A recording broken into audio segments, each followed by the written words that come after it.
días, señoras y señores. Le damos la bienvenida en nombre de Somos Uruguay a una nueva edición de los Desayunos Útiles. Hoy con un invitado muy especial, como es el economista Fernando Lorenzo, ministro de Economía y Finanzas.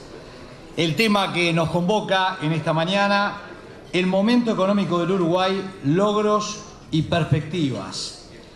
Vamos a escuchar en instantes nada más justamente la exposición del titular de Economía y Finanzas. Ya vamos a escuchar al ministro. Antes le pedimos al director de Somos Uruguay, Mario Lev, que les dé la bienvenida oficial. Buenos días para todos y para todas.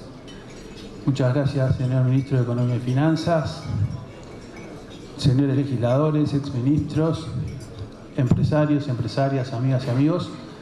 La verdad que es un gusto volver a reencontrarme con todos ustedes y tener una convocatoria tan importante, obviamente que por el disertante de lujo que hoy tenemos, y también porque nos sentimos orgullosos de la receptividad que sigue teniendo este encuentro con los empresarios y con el poder político que venimos desarrollando desde ya hace 4 años. Yo quiero simplemente contarles que vamos a tener 2 eventos en los próximos días. Son 2 cenas, la primera con el presidente de UTE, Gonzalo Casaravilla, el día 25, y la segunda con el presidente del Banco Central, Mario Vergara, el día 9 de octubre. Y por último, porque lo importante obviamente es la palabra del señor ministro, decirle a quienes todavía no lo han escuchado de que los primeros días del mes de octubre comenzamos con un programa televisivo netamente empresarial en el que pretendemos mostrar todas las cosas que están haciendo, y que son muchas, las empresas públicas y privadas en el país. Creemos que el país sigue creciendo, creemos en el Uruguay, creemos en su gente, y es por eso que volvemos a hacer una apuesta fuerte a mostrar, como recién les decía, las cosas que se están haciendo en el país. Les vamos a mostrar un pequeño spot en el que un poco hacemos este raconto, y ojalá podamos contar con muchos de ustedes para que nos acompañen en esta nueva iniciativa. Muchas gracias. Somos Uruguay, la revista, 9º año. Somos Uruguay, Desayunos Útiles, 4º año. Somos Uruguay, línea de encuentro, 2º año. Muy pronto. Somos Uruguay TV. Uruguay, desarrollo y acción, los protagonistas de un país en crecimiento.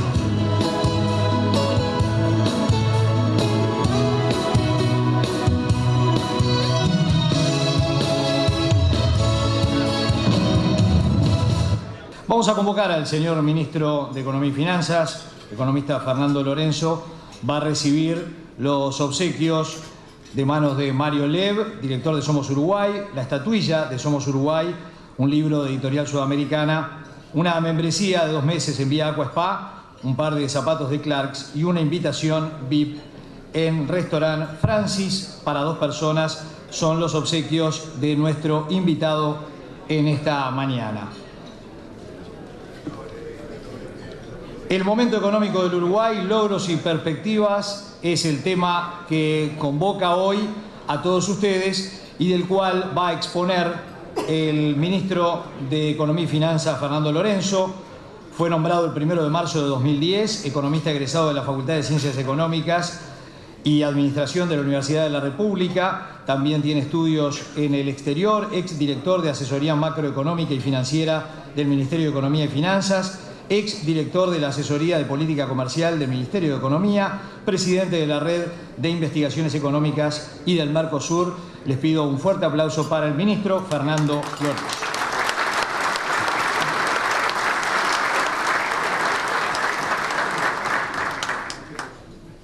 Bueno, muy buenos días. Siempre es un gusto participar de estos encuentros, en este caso de los desayunos útiles que organiza Somos Uruguay. Y siempre estas instancias son oportunidades propicias para analizar y compartir aspectos de lo que estamos haciendo, no solo desde el gobierno, sino de las cosas que están ocurriendo en nuestra sociedad. Y la presencia de los disertantes normalmente tiene como propósito, así lo entendemos al menos muchos de nosotros, que estas son oportunidades no para procesar anuncios y no para discutir sobre temas puntuales, sino para tener una oportunidad de compartir con un público que es relevante para el funcionamiento de la economía, para el buen funcionamiento de la economía, para el buen funcionamiento de la sociedad, compartir en qué consisten las claves de lo que estamos haciendo colectivamente y en particular, claro, cuando estamos en responsabilidades de diseño y ejecución de políticas, para inscribir las acciones que estamos realizando en el presente dentro de una perspectiva de los temas y las acciones que son relevantes para el futuro del país.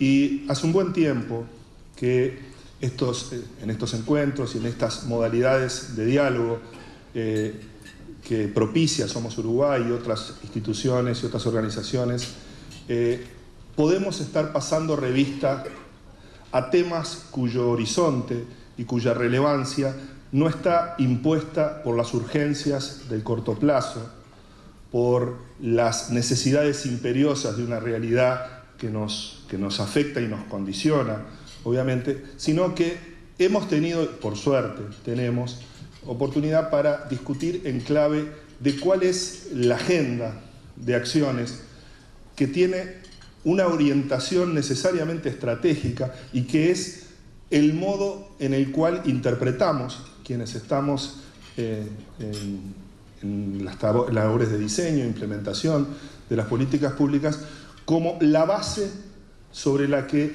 desde el gobierno se puede hacer una contribución para la continuidad de un proceso de mejora económica y social que está ocurriendo y que tiene muy fuertes y muy altas probabilidades de permanecer en el tiempo. Estas son instancias entonces en las que a mí en particular me gusta aprovecharlas no para repasar las claves y los desafíos centrados en los aspectos más coyunturales, que siempre tenemos oportunidad e instancias para compartir, sino tratar de elevar la mira y tratar de hacer algo que es indispensable incluso para un público como ustedes, que es entender la forma en que desde el gobierno, desde quienes tienen la responsabilidad de ejecutar las políticas, se piensa y se razona sobre los temas que nosotros creemos que importan, y eso ayuda a entender la lógica y la previsibilidad de las acciones, que es absolutamente esencial.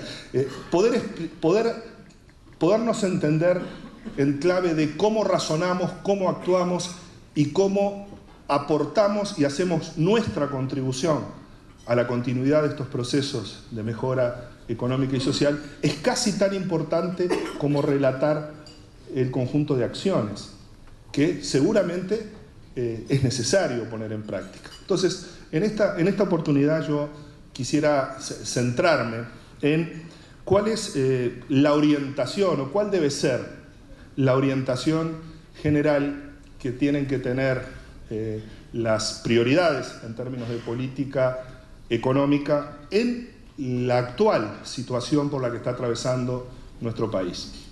Y claramente las políticas van a tratar de hacer su contribución específica ¿a qué?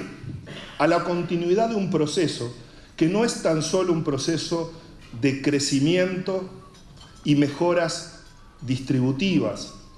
Es un proceso bastante más ambicioso y bastante más abarcativo. Estamos asistiendo a un proceso de cambios significativos en el funcionamiento de nuestra economía y de nuestra sociedad.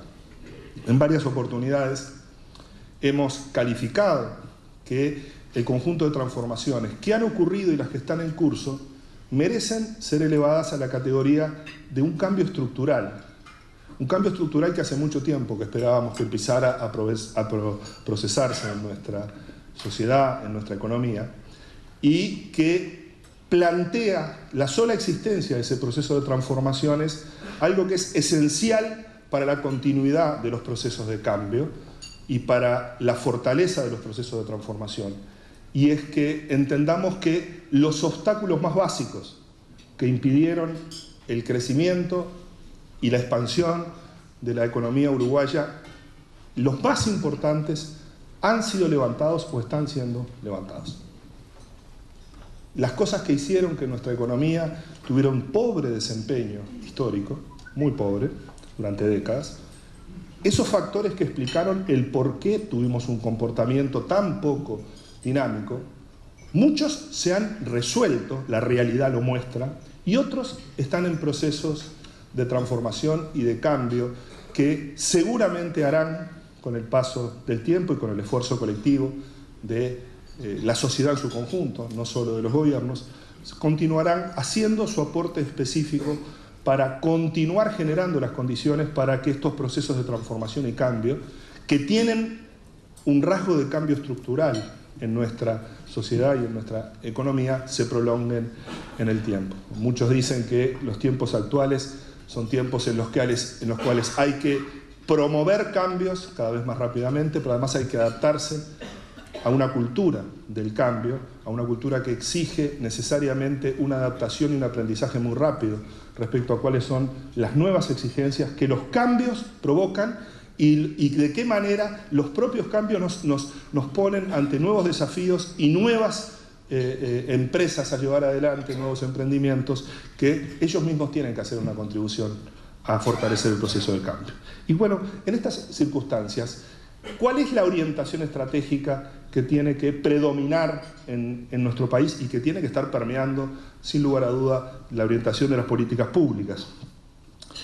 Hay un elemento esencial y que tiene que ver con algún ejemplo que voy a tratar de repasar con ustedes un poco más en profundidad en unos minutos, que es, en circunstancias como las actuales, es absolutamente fundamental que el proceso en curso, este proceso de transformación, de cambios en un contexto de crecimiento y justicia distributiva, sea un contexto en el que personas y empresas puedan ampliar su horizonte de ejecución de derechos y posibilidades.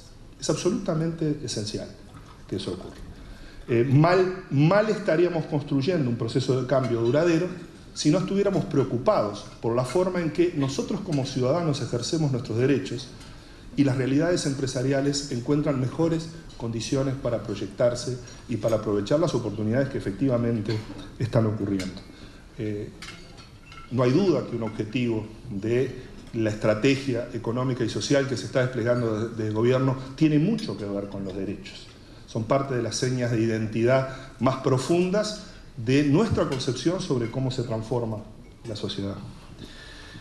Claramente, la orientación de las políticas y la estrategia tiene que tener una preocupación muy importante con tratar de estimular la competencia y tratar de estimular las acciones que contribuyen a lograr mejoras de productividad y mejoras de eficiencia en el funcionamiento de la economía. ¿Por qué? Porque la jerarquía del papel de la competencia y la capacidad de competir, la jerarquía del avance de la productividad y la jerarquía de las mejoras de eficiencia se vuelven claves absolutamente fundamentales para asegurar que este proceso que está en curso tenga continuidad. Porque cada vez vamos a estar expuestos a mayores condiciones de competencia, cada vez vamos a tener mayores desafíos de productividad y cada vez las exigencias en materia de eficiencia en un mundo crecientemente globalizado van a ser cada vez más importantes. La preeminencia de las preocupaciones en términos de cómo funcionan nuestros mercados y cómo se toman las decisiones empresariales y las decisiones de políticas públicas para promover las mejoras de productividad y la eficiencia son absolutamente fundamentales. Claramente en estas circunstancias es necesario promover acciones que destraben aspectos que todavía pesan sobre las posibilidades de desarrollo del país. Hay algunos elementos básicos, yo decía recién, que hemos logrado superarlos. Hace no mucho tiempo, pensar en un proceso de crecimiento de largo plazo, ambicioso, que permita pensar el futuro en clave de posibilidades de continuar esos procesos de crecimiento, tenía datos de la realidad que volvían verdaderamente difícil de justificar esa posibilidad de crecer a largo plazo. Con los niveles de inversión que tenía el Uruguay hace no mucho tiempo atrás, se podían llegar a procesar algunos periodos de crecimiento con las características circunstanciales y hasta alguien podía calificar de efímeras y de débiles en sus fundamentos que ameritaban ser calificados de esa manera por una sencilla razón. Con niveles de inversión productiva insuficiente no se sostiene un proceso de crecimiento productivo y no se procesa ningún cambio estructural en las formas de producir. La inversión es la inversión productiva, es no solo creadora de crecimiento, ella en sí misma genera las condiciones para la continuidad del crecimiento porque es capaz de cambiar las formas de producir. Ahora bien, claro, esta restricción era una restricción básica del funcionamiento de nuestra economía y hubo que aplicar y desplegar un conjunto muy amplio de políticas para apuntalar el proceso incipiente de estímulos y mejoras en las condiciones de inversión de las empresas. Y hubo que tener un enfoque que muchas veces hemos calificado de multidimensional. No creímos que el problema de las debilidades de inversión del país era el resultado de algún problema específico. En algún momento se decía, la estabilidad va a asegurar la recuperación de los niveles de inversión. Habíamos pasado por etapas de estabilidad y los niveles de inversión continuaban siendo muy modestos. En algún momento no, la inversión va a despegar tan solo como consecuencia del proceso de apertura de la economía. Simplemente las señales de eficiencia dadas por los precios internacionales y las condiciones internacionales nos van a poner en el camino de entrar en una senda de recuperación de la inversión productiva. En otro momento decían, no, es un problema de restricciones financieras. No invertimos porque en realidad hay problemas relativos al acceso al financiamiento para la inversión. En algún momento se discutió, bueno, lo que falta son elementos que tienen que ver con la recomposición de los márgenes de utilidad de las empresas y se discutía estrictamente sobre las condiciones de rentabilidad de las empresas. Lo cierto es que para poder actuar sobre la inflación, sobre la inversión productiva y destrabar lo que ha sido el mecanismo más claro que ha impedido el proceso de crecimiento del país, hubo que tomar acciones en muchos frentes. Hubo que abandonar la idea que con ninguna idea simple, ninguna de estas ni todas juntas, ellas, se generaban y se propiciaban las condiciones para que la inversión productiva se desplegara. Y estos comentarios los hago porque en las actuales circunstancias nosotros tenemos que pensar en que los proyectos estratégicos que el país debe llevar adelante tienen que tener una orientación clara en términos de lo que quiere construir, pero no tienen que mirarse esos procesos de transformación y cambio, no tienen que verse en términos de caricaturas o en términos de aportes específicos y puntuales en materias que finalmente pueden resultar irrelevantes para entender el alcance de lo que se necesita hacer. Permítanme poner un ejemplo en este sentido. En estos días nosotros estamos culminando el trabajo y procesando las últimas etapas de discusión en el Poder Ejecutivo sobre un proyecto que tiene un proyecto que nosotros elevamos a la categoría de uno de los proyectos estratégicamente más importantes que está manejando el gobierno junto con otros. Es un proyecto que intenta fomentar la inclusión financiera y trata de promover el uso de medios electrónicos de pago. Este va a ser el título de lo que va a ser el proyecto, que va a ser remitido al Parlamento de la República para su consideración en los próximos tiempos. Y es muy importante que a la hora de comenzar el debate en la sociedad, en el sistema político, entre actores económicos y actores sociales, entendamos cuál es el contenido de un proyecto de este tipo y qué es lo que quiere hacer y qué es lo que no quiere hacer el proyecto. Porque es muy bueno que las acciones estratégicas más relevantes que hay que llevar adelante para continuar estos procesos de crecimiento sean bien explicadas, estén bien fundamentadas y no caigamos ni en simplismos ni en ideas que finalmente lo que hacen es obstaculizar las nociones y conceptos que están detrás de la formulación de estos procesos de transformación. Voy a quizás tomar como ejemplo este proyecto para tratar de identificar de qué manera pensamos y de qué manera razonamos sobre la forma en que nuestras acciones tienen que contribuir a la continuidad de estos procesos de crecimiento. Y debe quedar claro que un proyecto de este tipo, que fíjense trata de provocar inclusión financiera, se supone que hay un diagnóstico de partida, y es que hay excluidos de acceso, de hecho y de derecho, en muchos casos, a un conjunto de servicios financieros, y trata de promover el uso de unos medios de pago que se apoyan en nuevas tecnologías, en el uso intensivo y las condiciones que ofrecen nuevas tecnologías, más medios electrónicos de pago, en una idea amplia. Y un proyecto de este tipo no puede ser visto. Yo quiero empezar por la negativa. ¿Qué es lo que un proyecto de este tipo no debe ser? Primero, no puede plantearse que un proyecto de este tipo tenga como motivación aumentar el número de clientes de las instituciones financieras. Este no es un proyecto para aumentar el número de clientes de los bancos, aunque esperamos que eso ocurra. Esperamos que ocurra.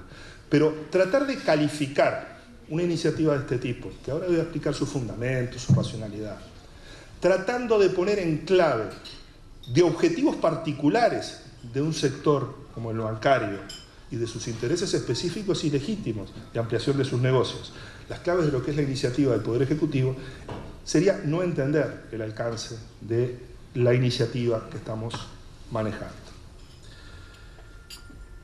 Claramente se podría pensar también que el proyecto es tan solo un marco legal, un contexto en el que se preparó una ley para implementar una modificación tributaria con determinadas características, de determinada manera, para implementar la reducción de las alícuotas del IVA.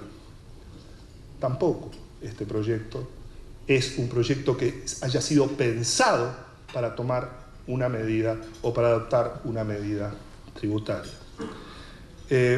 Tampoco es, aunque forma parte del proyecto, un programa para fomentar el ahorro para la vivienda, para el acceso a la vivienda por parte de los jóvenes, y el proyecto lo incluye. Tampoco es un proyecto pensado para reducir la informalidad, para combatir la evasión. Tampoco es un proyecto que pueda ser pensado o haya sido pensado exclusivamente para fomentar la eficiencia en los mercados de crédito internos, ni para mejorar las condiciones de acceso al crédito. Y podría continuar mencionando un conjunto de cosas que seguramente forman parte del conjunto de hechos y acontecimientos que a partir de este proyecto se van a procesar. Pero ninguna de ellas, y ni siquiera todas en su conjunto, ayudan a entender cuáles son las motivaciones y los fundamentos estratégicos que para el Uruguay tiene el avanzar en materia de los temas que forman parte de este proyecto.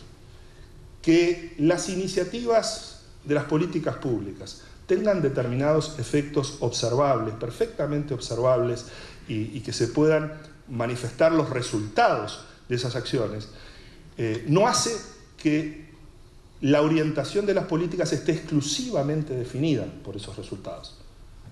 Porque muchos de los elementos que estos procesos de transformación y cambio quieren procesar tienen valor mucho más allá del conjunto de indicadores que después vamos a utilizar para medir la eficacia de lo que estamos haciendo.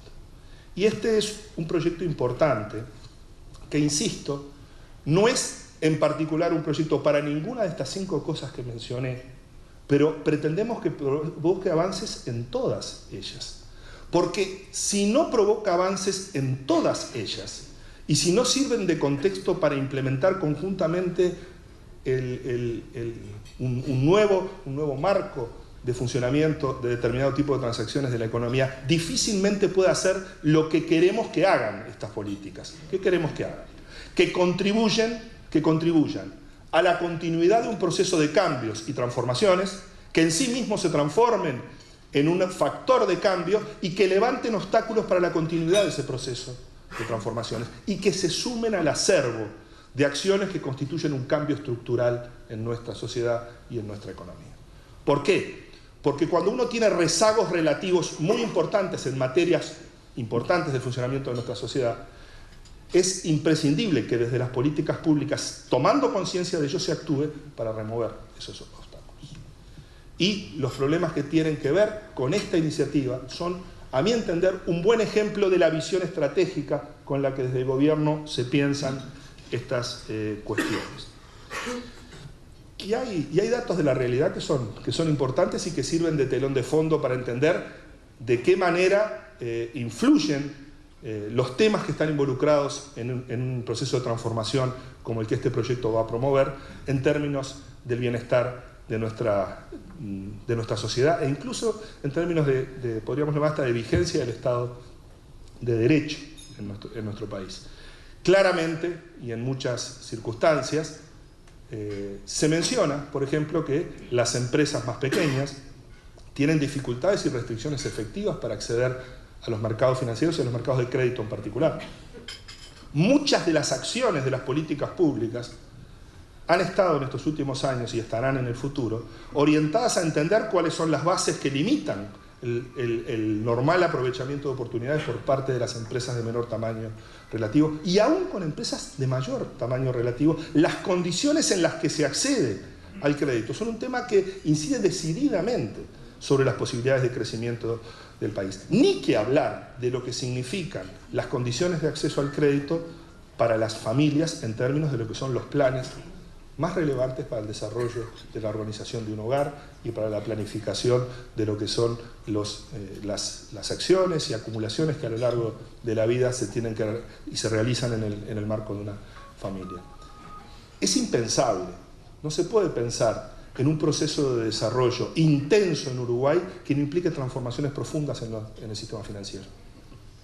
No es pensable que Uruguay duplique su nivel de ingreso per cápita sobre la base de las mismas características y la misma profundidad y las mismas condiciones de eficiencia que funcionan en nuestros mercados financieros.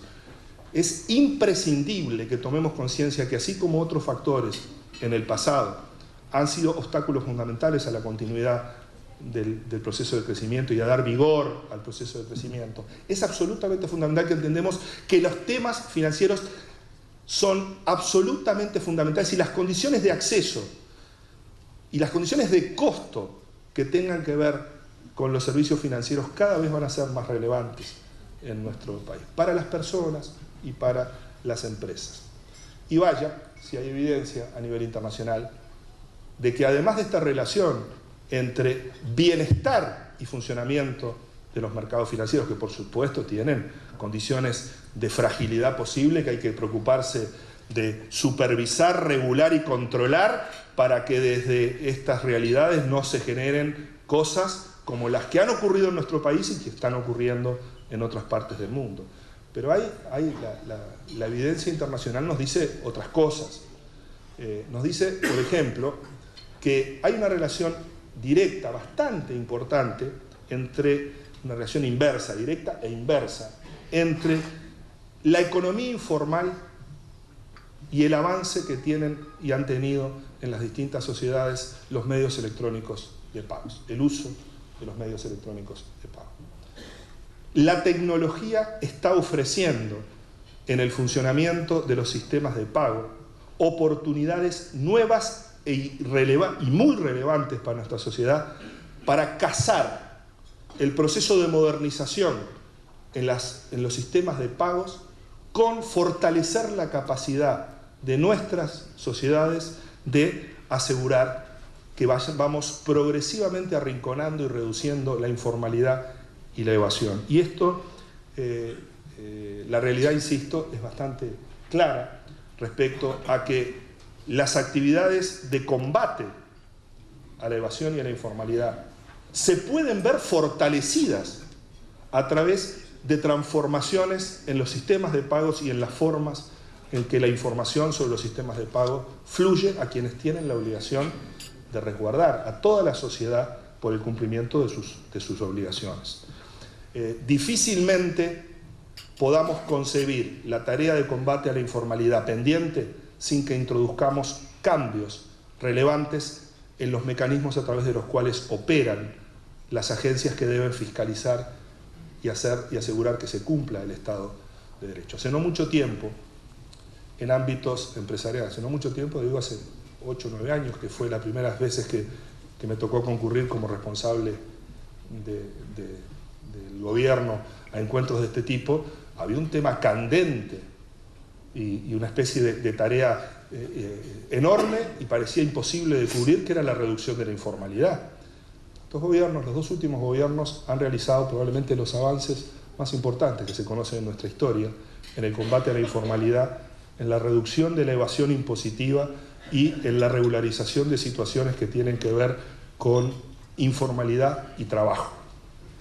Y hoy el tema lo hemos arrinconado sobre un espacio mucho más pequeño que en el pasado, pero sobre el que, para continuar progresando como sociedad, vamos a necesitar dotar a nuestras agencias de control y fiscalización de nuevas herramientas, para que cumplan mejor el derecho de defender todos nuestros derechos. Porque finalmente las agencias como la Dirección General Impositiva, como el Banco de Previsión Social, en fondo son agencias que las creó la sociedad, las creó la democracia, para asegurar que el Estado de Derecho, que implica el cumplimiento de obligaciones, esté vigente. Y esto, por supuesto, que va a requerir de reglas, de penalidades, de controles, pero permítanme afirmar que desde los mecanismos de inclusión financiera y desde los mecanismos de extensión de los medios electrónicos de pago, podemos colectivamente hacer un aporte adicional a que esta realidad, que es continuar arrinconando al peor de los impuestos. El peor de los impuestos es el que se evade, porque es el más injusto de todos. Porque es el que, sobre una obligación que es de todos, hay algunos que la cumplen y otros que no. Y no hay injusticia más grande en el Estado de Derecho que aquellos derechos que algunos pueden ejercer y otros no, pero aquellas obligaciones que unos cumplen y otros no. Y esto es tan importante en un esquema de derecho como garantizar la plena vigencia de las normativas vigentes. Y estos aspectos son absolutamente inherentes a este proyecto en el cual estamos trabajando y hemos estado trabajando este tiempo. Y nos ha tomado un poco más de tiempo ponerlo en práctica de lo que hubiéramos deseado, porque hubiera sido mucho más fácil construir este proyecto si el proyecto hubiera tenido un único objetivo y este hubiera sido cualquiera de los 5 que establecí anteriormente o cualquier otro que a ustedes se le hubiera imaginado. Si este proyecto hubiera tenido una visión estrecha de ser solamente un mecanismo a través del cual se iba a implementar la rebaja de 2 puntos porcentuales del IVA, esto hubiera sido muchísimo más fácil. Era mucho más fácil de cumplir. Pero si se quería integrar ese proceso dentro de una visión más profunda, de transformación relevante, de funcionamiento de aspectos que tienen que ver con los derechos y las posibilidades de continuar progresando, la agenda se vuelve más compleja, hay que estudiar mucho más, hay que tomar muchos más resguardos, hay que entender muchos más problemas.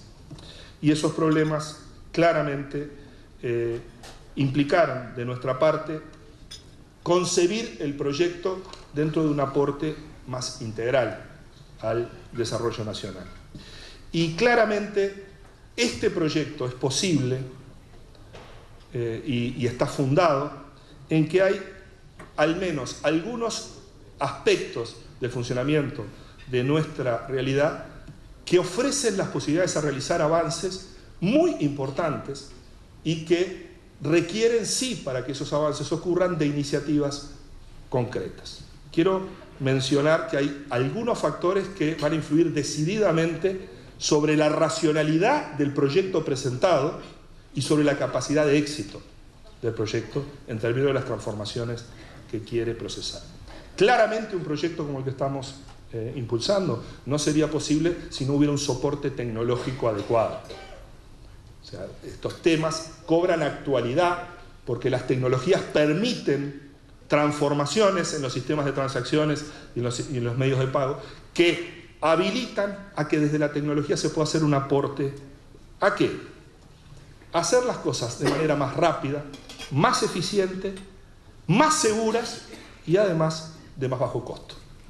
Si no existiera un soporte tecnológico adecuado y si no pudiéramos constatado que disponíamos y que en la infraestructura necesaria para el proyecto era posible de ser construida, seguramente un proyecto de este tipo no podía llevarse adelante.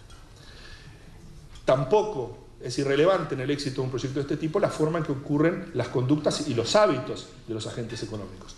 Aquí hay hábitos que están mutando, pero hay que ayudarlos a que continúe el proceso de mutación de esos hábitos. Es ineluctable que la transformación tecnológica y las nuevas condiciones tecnológicas van a cambiar las modalidades de uso de medios de pago a largo plazo. El problema es si lo podemos hacer más rápido y lo podemos poner al servicio de la aceleración de un proceso de transformaciones y cambios útiles para el país. Acá la pregunta no es si la tecnología lo va a hacer por sí sola. Esta es una discusión bastante tradicional en términos de políticas públicas. Hay muchos que dicen, dejen que las cosas van a ocurrir cuando tengan que ocurrir. Como si desde el interés general no hubiera buenas razones para acelerar los procesos de cambio. Si las cosas van a ocurrir por sí solas, probablemente hay muchas cosas que ni las empresas ni los gobiernos tengan por qué tomarlas como prioridades. Pero el problema es que las cosas que están incluidas en este proyecto, con toda seguridad, todas ellas van a ocurrir espontáneamente, pero nosotros queremos que ocurran en tiempo útil. En tiempo útil para continuar asegurando y procesando que el proceso de transformación y las transformaciones que están ocurriendo continúen y tengan el vigor que tienen. Obviamente, un proyecto de este tipo, amparado en las estructuras de hábito y la velocidad a la que ellos están mutando, requiere de nueva normativa. Para ayudar a ese proceso, y lo que es más importante, tiene que tener en cuenta cuáles son las estructuras de mercado y las realidades sobre las que este proyecto se inserta. Porque estamos haciendo un proyecto para Uruguay y entendiendo las formas en que se compite en los mercados que van a estar influidos por este proyecto y los obstáculos que hay a la competencia en estos mercados.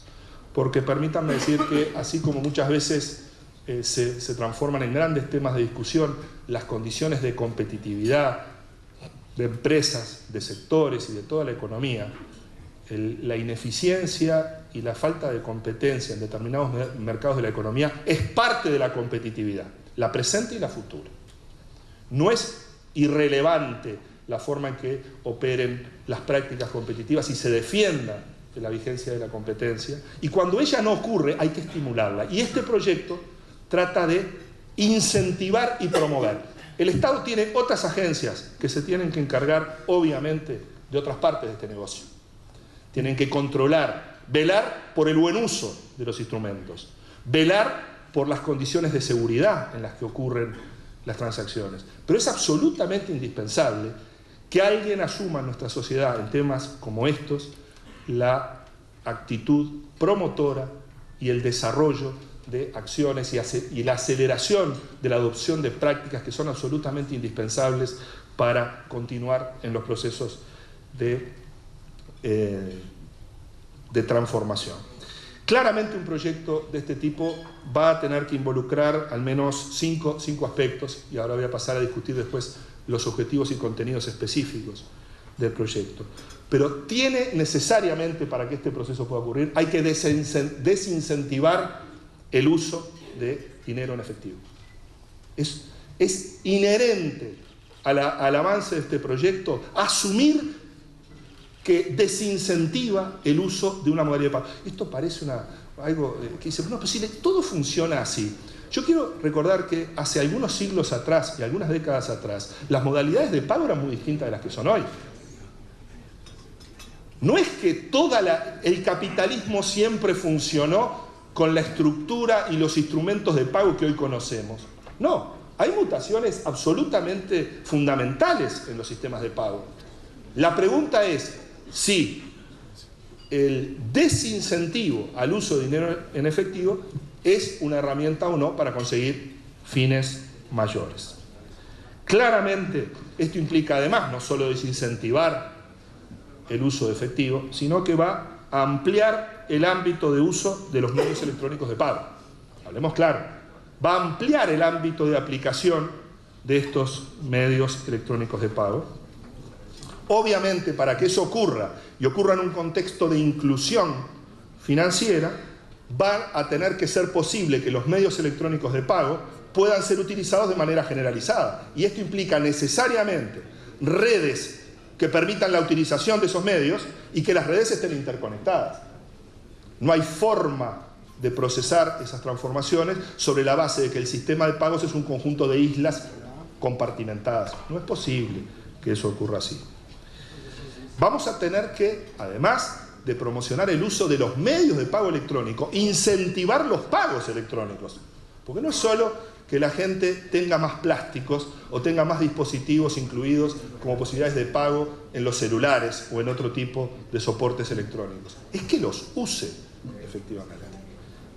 Y por último, vamos a tener que actuar también sobre los incentivos al uso de cuentas, en particular a las cuentas con fines más diversos y más amplios que lo que las cuentas hoy son utilizadas. Y todo esto además tiene que hacer un aporte en materia de seguridad. Tiene que hacerlo. Pero no es un proyecto que tenga como única motivación asegurar condiciones de seguridad mayores para quienes tienen dinero y quienes tienen poder de compra y quieran mantenerlo en su poder. Pero cada una de estas piezas tiene que ser vista como una nueva arquitectura que tiene que hacer su propia contribución al desarrollo de nuestro país. Y para que esto ocurra necesitamos buena normativa, nueva y buena normativa, instituciones públicas capaces de hacer que estas transformaciones avancen en condiciones sólidas y eficaces. Hay que pensarlo en clave de incentivos, esto no puede ser solo un conjunto de obligaciones, hay que pensar que las conductas y los hábitos mutan en función no solo de que se le impongan los cambios, sino de que hay que incentivar a que esos cambios ocurran. Los cambios en las conductas de inversión en este país tuvieron muchísimo que ver con el conjunto de incentivos y de señales que se tuvieron en cuenta para que se disparara un proyecto de inversión, proyectos de inversión que en el pasado no se ejecutaban simplemente porque el conjunto de incentivos que se tenían en cuenta para la toma de esas decisiones no estaban efectivamente dando las señales correctas.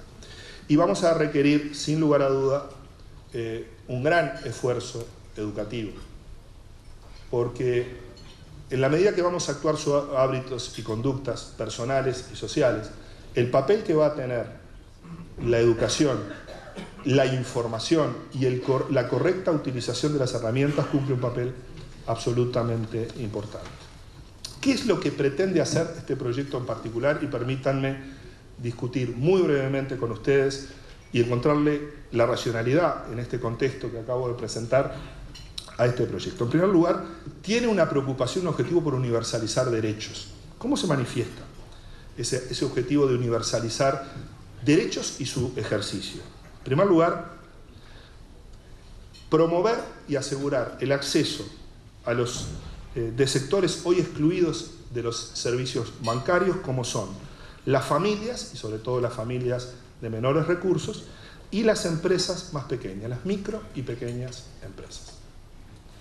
Y actuar sobre esta universalización implica entender profundamente en qué consisten los factores que han llevado a que efectivamente se encuentren excluidos y que tanto como demandantes de servicios como los oferentes de esos servicios hayan encontrado que la extensión de estos hacia ellos en las condiciones actuales no es posible. Yo parto de la base que siempre que se observa algo en la realidad es por algo, es porque ahí tiene un fundamento. Las cosas que se observan en la realidad tienen un fundamento, hay que entenderlo, ese fundamento, para poderlo transformar.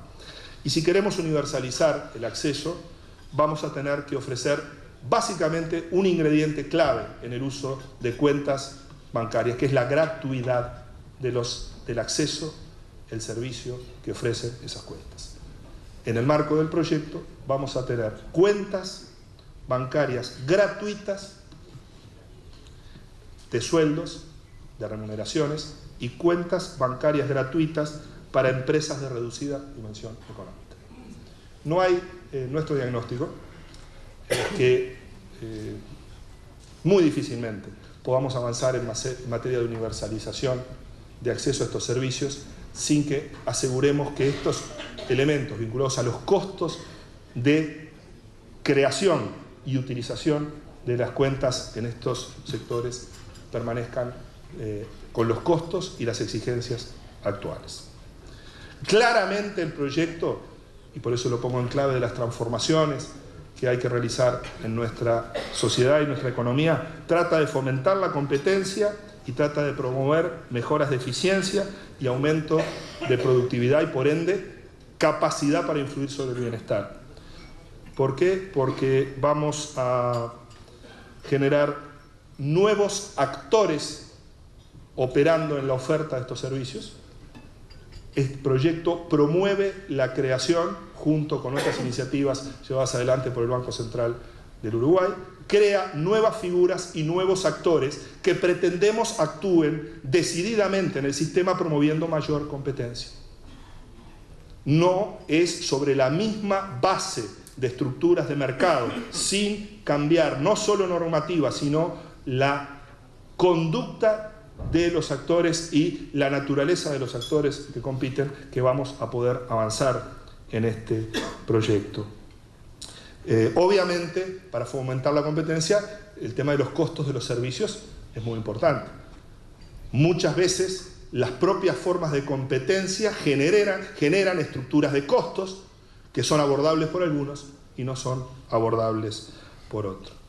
Claramente pretendemos actuar limitando prácticas oligopólicas hoy vigentes en mercados en los que estos instrumentos tienen necesidad de actuar.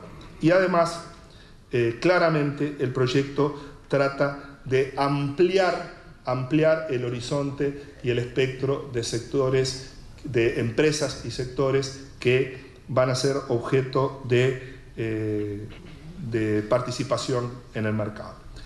En tercer lugar, el proyecto trata en sí mismo de hacer una contribución específica a fomentar el ahorro. Y el fomento del ahorro va a ser uno de los temas, y la conducta de ahorro en el futuro de los uruguayos va a ser uno de los temas más importantes probablemente a discutir. Muchas veces discutimos y se analiza por qué nuestro país tiene bajos niveles de ahorro.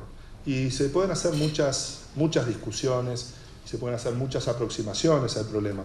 Pero hay un elemento que es absolutamente esencial. Cuando hay escasez de instrumentos en los que ahorrar, cuando es escaso la competencia por captación de ahorro, se vuelve absolutamente fundamental ampliar el menú de instrumentos, los incentivos a ahorrar y que ellos hagan una contribución específica al desarrollo de un tipo de conductas que, sobre todo en los más jóvenes, debe ser inducida. Está bien demostrado que los comportamientos de ahorro son muy distintos en distintas edades de nuestra vida, simplemente por el ciclo de vida y de nuestros ingresos. Y permítanme decir una cosa, dice, ¿y por qué esto se hace de las políticas públicas? Porque hasta donde yo conozco la economía uruguaya, en la economía uruguaya en estos momentos, la mayor cantidad de instrumentos de ahorro para captar ahorro de los ciudadanos y ahorro de las familias son instrumentos desarrollados desde el sector público. Aquí los instrumentos en los cuales pueden ubicar sus ahorros financieros los ciudadanos y ciudadanas de este país, que no sean en instrumentos desarrollados directamente por el Ministerio de Economía y Finanzas o el Banco Central o por alguna entidad pública que crea determinados esquemas y determinados instrumentos en los que ahorrar. Hay escasa diversidad muy poca diversidad de instrumentos de ahorro. El proyecto trata de promover específicamente el ahorro con fines de acceso a la vivienda y juega el instrumento del subsidio explícito para coadyuvar a que esas decisiones de inversión, de ahorro de los más jóvenes ocurran. Claramente, el proyecto trata de asegurar nuevas herramientas para asegurar el combate a la informalidad y a la evasión. Hay muchas de las normativas que van a formar parte del proyecto que tienen que ver con obligaciones o beneficios para que las transacciones ocurran por medios electrónicos de pago, que tienen necesariamente como contrapartida del otorgamiento de esos incentivos y esos beneficios que va a facilitarse la labor de fiscalización y a reducirse, por tanto, el estímulo a mantener operaciones fuera del ámbito legal. Esto es un objetivo, es uno de los objetivos, pero no es un proyecto, insisto, que tenga como motivación exclusiva el asegurar mejores instrumentos para el combate a la informalidad. El proyecto quiere utilizar del incentivo tributario y de otros incentivos que forman parte del proyecto señales que estimulen a los actores, a los particulares, a las personas y empresas a ser parte activa de este proceso, a contribuir al desarrollo de este proceso, y usamos la herramienta tributaria con esa dirección. Y decimos, ¿qué mejor forma de definir quién tiene que recibir las ventajas tributarias que aquellos que cumplen con sus obligaciones tributarias? ¿Qué mejor ámbito de aplicación de una ventaja tributaria, por ejemplo, la reducción de puntos de IVA, que aquellos que efectivamente ese beneficio repercute en que sea percibido por el ciudadano el beneficio, pero que además este ocurra en condiciones en las que aseguren que las transacciones que se están viendo beneficiadas ocurren en un marco que promueven y alientan la reducción de la informalidad y el combate a la evasión. Y por eso nosotros afirmamos no es un problema de deseos. Nosotros creemos que el proyecto tiene un equilibrio tan razonable entre los beneficios tributarios otorgados y las ganancias en materia de capacidad de formalización, que no hay duda que nuestras agencias de recaudación y fiscalización van a obtener con estas nuevas herramientas la capacidad de compensar las rebajas tributarias que van a beneficiar a los buenos contribuyentes con reducciones de la evasión de aquellos que defraudan y eluden sus obligaciones con el Estado y con la sociedad. Esta es la lógica.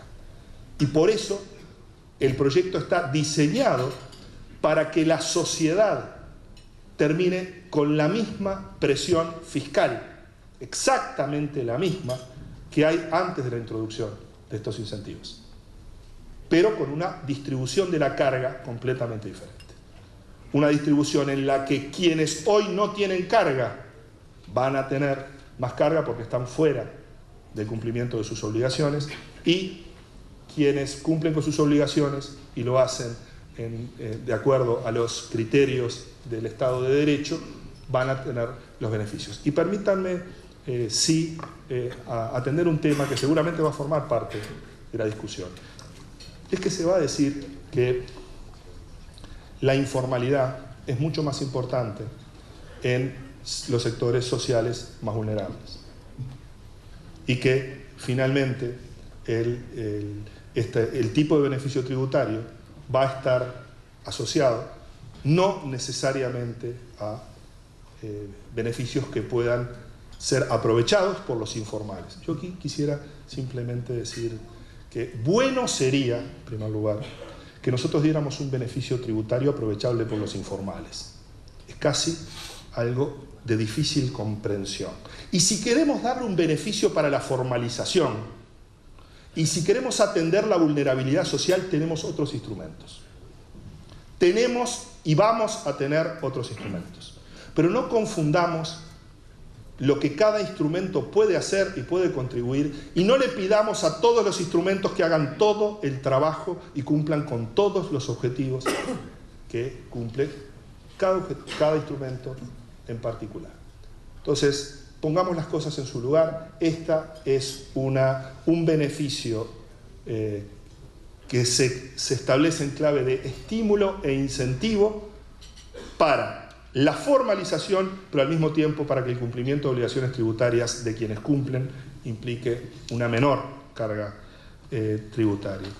Y claramente vamos a dar incentivos o vamos a generarnos herramientas para que determinadas transacciones, por su nivel, por los niveles de recursos y de dinero que están involucrados en esas transacciones, compras de determinados activos que no son los que se compran en el supermercado, ni en el almacén, ni en los comercios en los que realizamos las compras habituales, que haya incentivos o incluso obligaciones de que esas transacciones de mayor porte pasen a estar crecientemente formalizadas y formalizables con pagos seguros, sean estos pagos electrónicos o pagos que impliquen, ahí sí, el combate al uso del efectivo. Y esto también, y con esto termino, pretende hacer una contribución importante en términos de lo que son nuestra normativa y nuestras prácticas y nuestras capacidades nacionales para hacer un efectivo control de las actividades ilícitas vinculadas al lavado de dinero, al narcotráfico y a todos esos aspectos que cobran creciente importancia a nivel internacional.